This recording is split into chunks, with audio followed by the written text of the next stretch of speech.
இளைஞர்கள், தமிழ்நாட்டு இளைஞர்கள் உங்களை நம்புகிறார்கள், நாங்கள் உங்களை நம்புகிறோம். மன்னார்குடி சட்டமன்ற உறுப்பினர் எஸ் காமராஜ் சட்டப்பேரவையில் தவக அரசுக்கு ஆதரவு தெரிவித்ததால் அமமுகவிலிருந்து அதிரடியாக நீக்கப்பட்டுள்ளார்.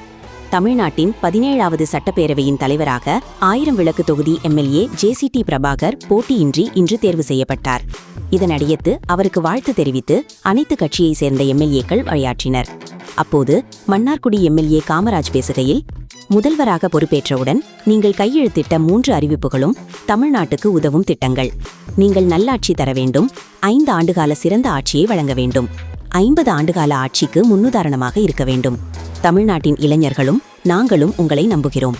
உங்கள் அரசு தொடர்வதற்கு ஆதரவை தெரிவித்துக் கொள்கிறேன் என தெரிவித்திருந்தார். இந்நிலையில் சட்டப்பேரவையில் தவகவுக்கு ஆதரவு தெரிவித்த நிலையில் அமமுகவின் ஒன்றை எம்எல்ஏவான காமராஜ் அக்கட்சியிலிருந்து அதிரடியாக நீக்கப்பட்டுள்ளார். இது தொடர்பாக அமமுக பொதுச் செயலாளர் டிடிவி தினகரன் வெளியிட்டுள்ள அறிவிப்பில், அம்மா மக்கள் முன்னேற்றக் கழகத்தின் மன்னார்குடி சட்டமன்ற உறுப்பினர் எஸ் காமராஜ் அவர்கள் கட்சியின் நிலைப்பாட்டினை மீறி இன்று சட்டமன்றத்தில் தன்னிச்சையாக தமிழக வெற்றிக் கழகத்திற்கு தனது ஆதரவை தெரிவித்திருப்பது கட்சியின் குறிக்கோள்களுக்கும் கோட்பாடுகளுக்கும் முரணானது.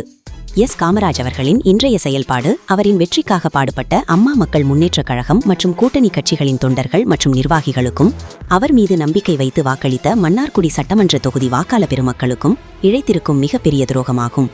ஆகவே கழகத்தின் கொள்கை குறிக்கோள்களுக்கும் கோட்பாடுகளுக்கும் முரணான வகையில் செயல்பட்டதாலும், கழகத்தின் கண்ணியத்திற்கு மாசு ஏற்படும் வகையில் நடந்து கொண்டதாலும், கழக கட்டுப்பாட்டை மீறி கழகத்திற்கு களங்கமும் அவப்பெயரும் உண்டாகும் விதத்தில் செயல்பட்ட காரணத்தினாலும் எஸ் காமராஜ் அவர்கள் கழகத்தின் அடிப்படை உறுப்பினர் பொறுப்பு உட்பட அனைத்து பொறுப்புகளிலிருந்தும் இன்று முதல் நீக்கப்பட்டுள்ளார் என்பதை தெரிவித்துக் கொள்கிறேன் என குறிப்பிட்டுள்ளார். இதனடியத்து தனியார் தொலைக்காட்சிக்கு பேட்டியளித்த மன்னார்குடி எம்எல்ஏவான காமராஜ், சட்டமன்றத்தில் நம்பிக்கை வாக்கெடுப்பின் போது தவகவுக்கு ஆதரவு தெரிவிப்பேன். சட்டமன்றத்தில் முதல்வரை புகழ்ந்து பேசுவது தவறா? கடந்த 10 ஆண்டுகளாக அமமுகவிற்கு உழைத்தேன். அதற்கு கிடைத்த பரிசாக கட்சியிலிருந்து நீக்கத்தை எடுத்துக்கொள்கிறேன். தலைமை முடிவு எடுக்கும்போது கட்டுப்பட்டுத்தான் ஆகணும். ஒன்றும் வருத்தமில்லை என தெரிவித்துள்ளார். தேர்தல் முடிந்த சில நாட்களில் தவகவுக்கு அமமுக எம்எல்ஏவான காமராஜ் ஆதரவு தெரிவித்துள்ளதாக வீடியோ வைரலானது. தனது கட்சி எம்எல்ஏவை கடத்திவிட்டதாக விஜய் கடைப்பேர அரசியல் நடத்துவதாகவும் டிடிவி தினகரன் குற்றம் சாட்டியிருந்தது குறிப்பிடத்தக்கது.